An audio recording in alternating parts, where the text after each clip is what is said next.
చెబుతుంది, ఎదిగిన కొద్దీ ఒదగమని అర్థమందులో ఉంది.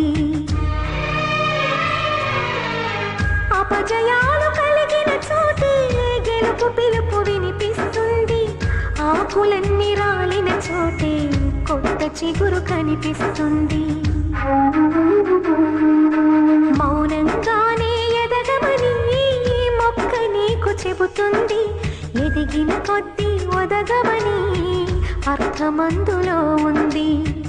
అపజయాలు కలిగిన చోటే గెలుపు పిలుపు వినిపిస్తుంది.